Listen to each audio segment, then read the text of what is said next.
you very much for that welcome. Thank you very much. Ndichatanga nekutipa musoro kuna president. Ndoda kuvaremekedza zvikuru president wenyu.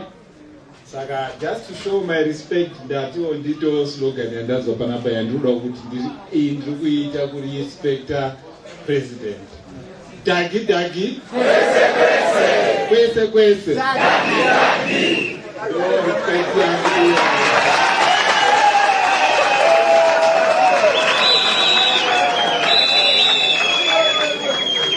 Ndinozorespecta vatungamiriri vese kubva pana vice president Mwonzora vari pano nevatungamiriri vese. Handichamensheni mazita avo ese vatungamiriri vemusangano weMDC vari pano.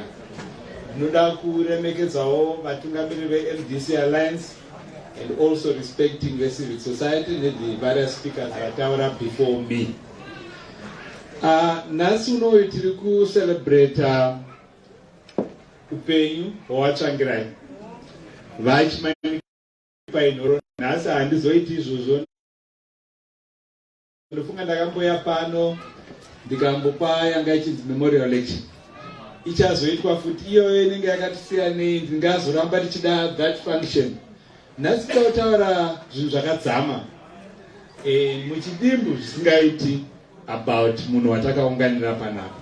So you will allow me to be very serious. Ndichida kureflecta.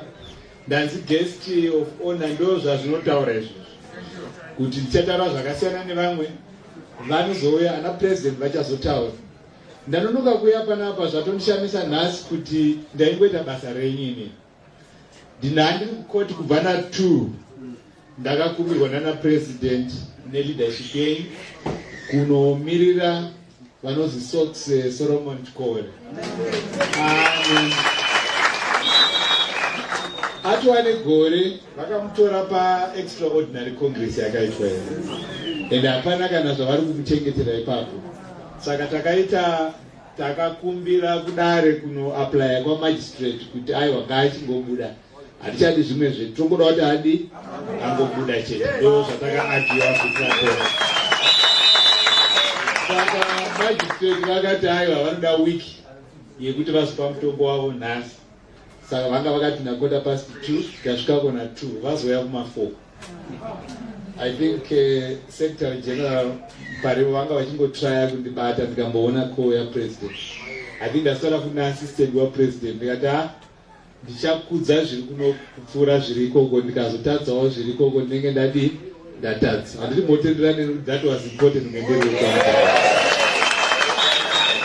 Saka magistrate vazouya vakati havasati vapedza kunyora vati tizodzoka mangwana na 11:15. Ibasa nezvatiri kuita izvi takazvikoshesa. Saka tinomirira. So mangwana 11:15 will be there again ku magistrate court. Tizive kuti vanotonga vachiti asi takangovahwandira hatina ine zvavachataura. Vakati bvumirai ipapo is fine. Vakaramba vanotipa nzira ingori nzira yekuti tiende kupi kumusoro. Handiti mapanzwa.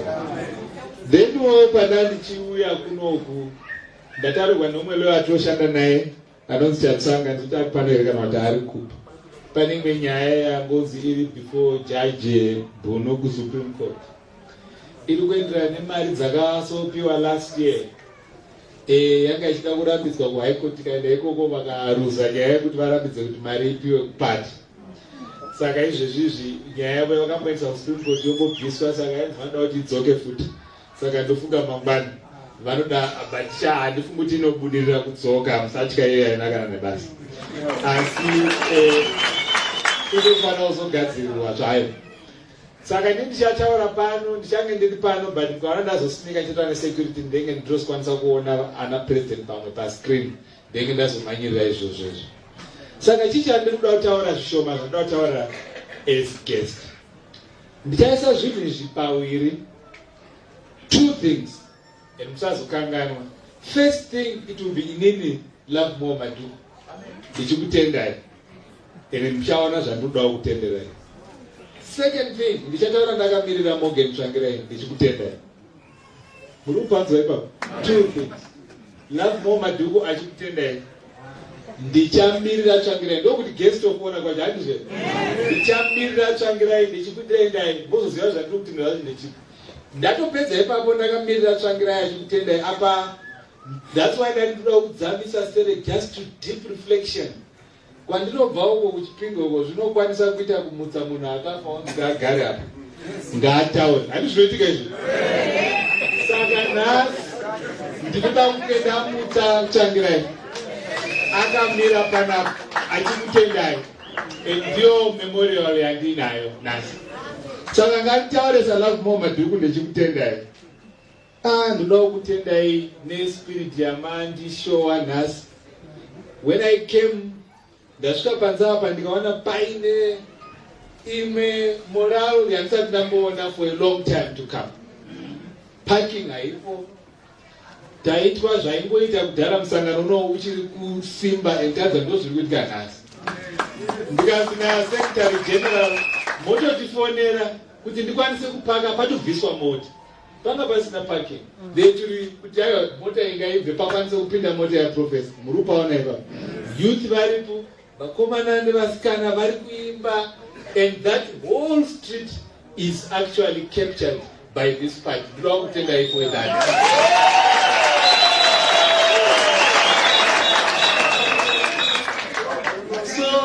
When I came in, I think everyone who remembers my relationship in the party, society before we, I was always asked to come. Whether Congress, kunoisa my election, kana kuyako but daimbo receive zvakafanana. Nasi mazo, I don't know munhu yaimba kuti Madhuku nyora kumbere mutemo afunga sei.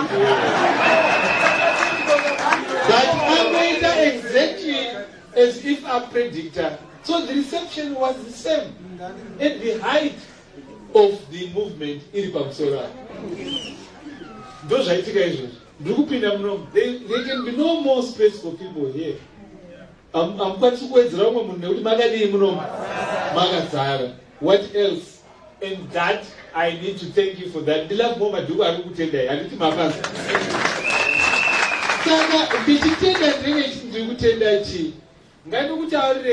What does it do to be invited? Could we await a guest? What does it do to be invited to come and share? What does it do to come and be invited?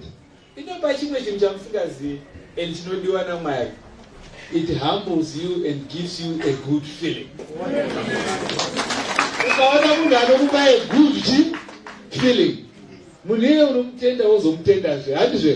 So I would say, and openly, it gives me a very good feeling. It gives me a lot of inspiration. It gives me a lot of encouragement. It gives me everything that I would require to continue to be in good spirits. And my contributor to that is the MDC.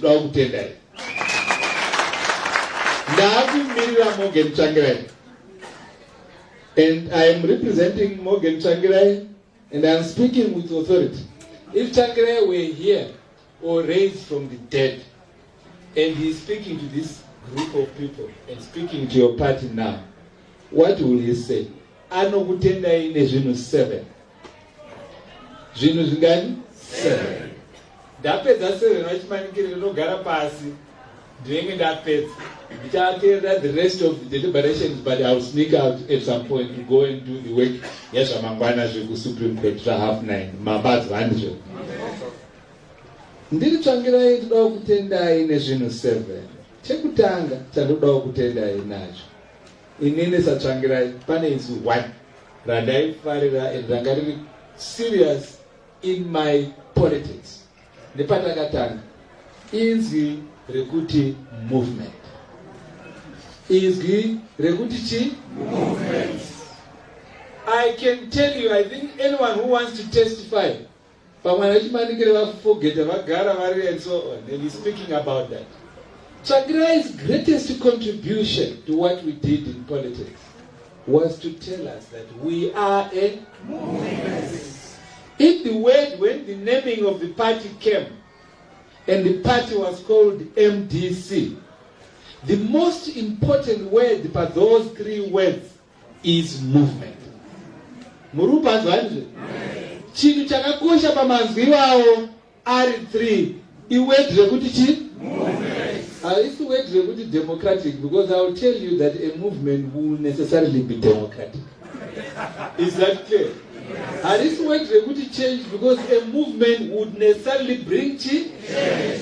As a word rausingari replace papa and diani saka ndiri Tsvangirai ma maintain zita party, and you continue. And when I always ndikamboziva kuti muri kutanga nekuti chi movement, you have done me the greatest favor.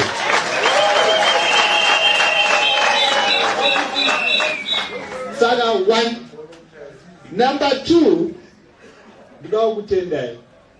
when we started and we thought about the symbol, tanga tine zano yakapfumbata zvibhakera nezvimwe zvakadaro, takatora nguva yakawanda ndiri mutungamiriri. I'm speaking in Tsvangirai, and we searched around what sort of symbol can let us settle on the open chi. I am grateful you have maintained the open chi. Hapana chinhu chingatifadza kudarika kuti when I am resting in peace, I know that the open path, which we spend hours and hours, days and days, to come up with a symbol. I just want to go to mango motomuka nacho. Mango dai moti dai symbol yakati. Chino reva zvakawanda. Saka that is the second thing that I want to thank you for. Maita henyu. The third thing I want to thank you for. Nasi 14, my sister 14, I streams was 16. It is the color. Atina kugara pasi tikatoita color yakadi zvisiri nyore. We were coming from the labor movement. We also came from the constitutional movement. We also have a history. And the only color that we thought would deal with ZANU-PF decisively and would represent our movement was the red color.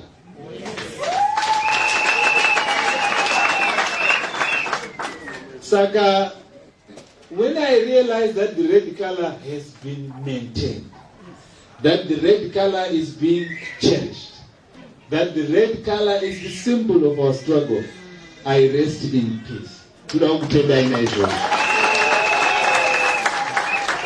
Number 4, chandiri kutenda inacho. Takaunza slogan yakatenderedza Zimbabwe yese. Ukangotaura iwawo, even song yandaimba yekuti machinja achapiwa corona. Ndinoiziva. Ndo song yandaimba iyoyo. But what made things different in 2000? What made things different in 2002? Mnoziya presidential election yaimuka na 2 AM kunovota. Yanga iri clear kuti this is it. Slogan yakaita kuti zvinhu zvichinje ichinja. Ndizvoka chinja. Maitiro kwawo. Ezvoko. Amuna kuzwa Tsvangirai here pandataura ipapo. Ngatidzokorore chinja.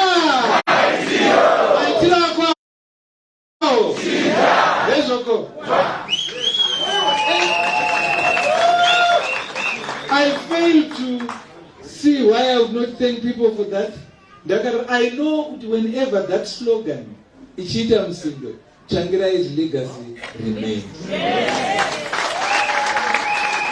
Saka ndinokutenda naizvozvo inumber 4 here, mapanzwa.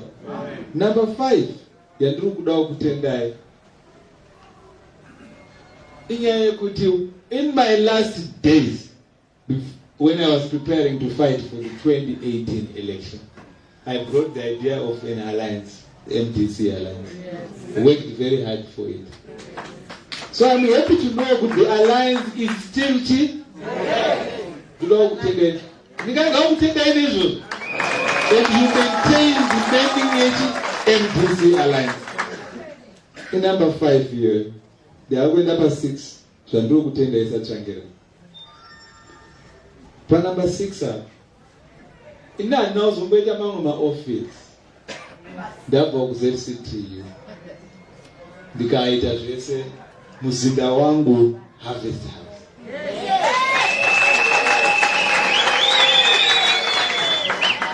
You are there pa Harvest House. Ukanga uri pa Harvest House, uri kuona Tsvangirai handizvo? Ukapinda pa kuti Harvest udarika hapo woti kuchine anything, no one passes through there. Asingafungi zvani? And I think maisa picture ya Tsvangirai. And I want to thank you for maintaining Harvest House, for defending Harvest House, and for maintaining that.